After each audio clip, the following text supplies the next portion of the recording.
Hey guys, Matt here with Roads Less Traveled, and today we are working on a 2011 Dodge Caravan. Yep, soccer mom mobile. It's got the 3.6 liter V6 in it, and we are changing out the spark plugs.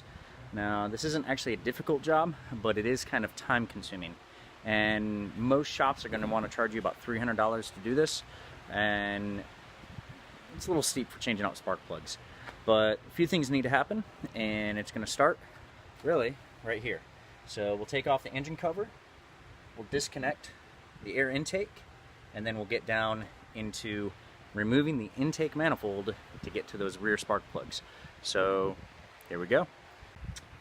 So the engine cover pops up pretty easily. All you do is just pull up on it. It's got a couple little tabs that hold it in place, and there you go, intake manifold.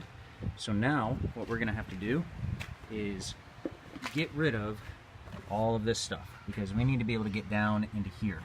So we're going to disconnect this air inlet hose right here, and we'll just disconnect it from here, and then we're going to undo the intake hose itself from the air filter box right here, and we'll go ahead and disconnect it from here, and then we're actually going to have to take this off as well, which means we've got to undo this plug, and then we'll start working on our sensors and getting all that disconnected so that we can take and undo these different Torx head bolts. We'll have to unclip the radiator hose, and we're gonna have to disconnect all this wiring loom from where it's just connected onto the engine itself, and we'll just pull it away so that we have a little easier access. We're also gonna have to remove this hose, which has a clamp on it, and we're going to want to take and just use a pair of pliers to take that off and get that out of the way as well. And then obviously hose back here, this hose right back here, we're going to have to get rid of, which of course means getting this wiring loom out of the way there, which is all sensors, but we'll get into all that. So let's start just by disconnecting this hose. We can pull it out right here. We'll disconnect the air filter box intake pipe as well as this black box, which just pulls right out after we have all of this stuff taken off. Alright, so now that we have the intake pipe out of the way, we can now focus on the manifold itself. And you can see back here, we've got our coil on plugs back there, so we can actually access the rear already, but we still have to be able to access the front. So all you're going to do is undo this little clip with a screwdriver. I already did it. You just stick it in and it pops right apart. That gives you freedom from your radiator hose. We're going to take and remove this hose right here, this vacuum line. We'll just set that to the side. We're going to disconnect this sensor and this sensor, and both of these have little lock plugs on them. This one right here, if you're wondering where this one came from, this came off of the hose itself. And again, it's got that just a little press tab in order to be able to pull that one off. These aren't like that. They have this little red lock tab. This one, whoever worked on this before me, broke this little red tab, but you'll slide that out and then press down and it comes right out. And then this one, I'm actually going to take my screwdriver to push that little tab back. It's got a little lip on it, and we're going to take and just push that back a little bit. Oh, come on. There we go. And now I should be able to press down on that and she'll come loose. And then once we get that, we'll disconnect this hose right here. We'll just take a pair of pliers, squeeze this clamp, move it back, be able to get that hose off. Take and disconnect our wiring loom right there as well. And then we need to disconnect this hose as well. And we'll actually disconnect it up here.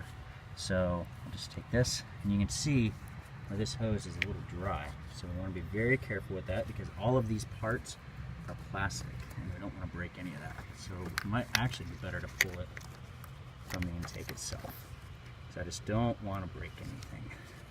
And this one's on there pretty tight because this gets a lot of heat on there. So I'm actually going to grab a pair of pliers to remove that one. And once we do that, then we can start working on getting rid of this intake manifold.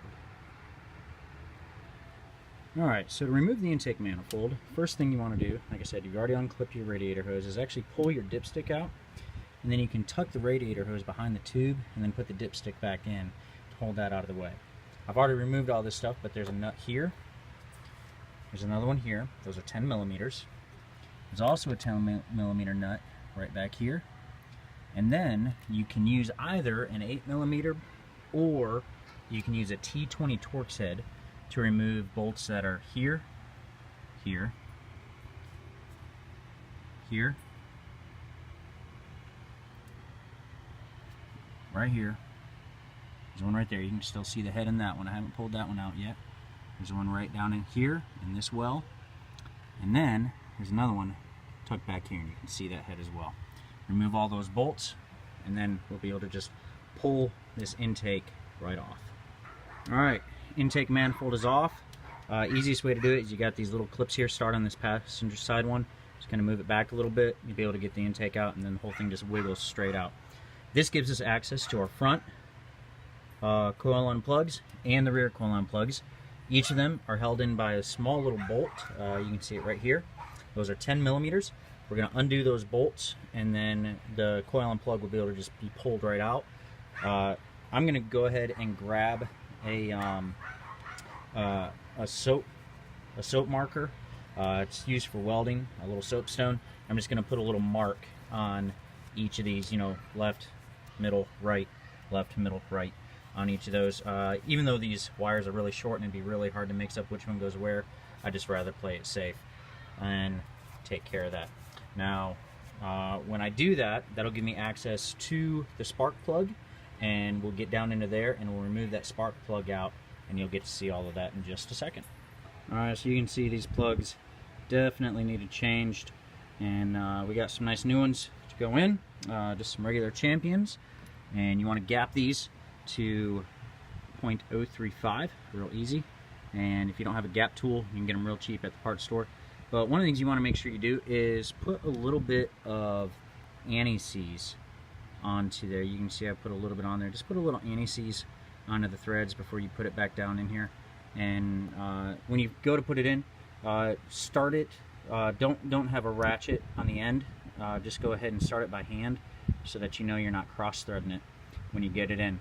So you put your plugs in, and then put a little dielectric grease down in the end of the boots before you put everything back on, and then it's just putting it all right back together. So reverse order what we took it all apart. Now, one thing you can do is you've got all these little gaskets right here for your intake. Go ahead and check these. Like these have got a little bit of oil, so I'm going to wipe all these down with a rag, and then put just a little bit of silicone on each of those, just to not like a silicone that's gonna adhere, but well, more of like a Vaseline really, in order to just condition those, because I just don't want any oil coming up into the intake for the lady that owns this van. So I'm gonna do that and just recondition those gaskets for her. If you really want, you can get some new ones from the parts store as well. But once you get it all buttoned, once you get those spark plugs put back in, get your dielectric grease into the ends of the boots, just right down in this end or right in here. Just put a little dielectric grease down in there. Plug it all back in, bolt it all back together, get your intake put back on, get your air intake put back on, and that's it. And that's how you change out the spark plugs on a 2011 Grand Caravan. Also the Chrysler equivalent of them, and all that good stuff. So thank you for watching, and we'll see you next time.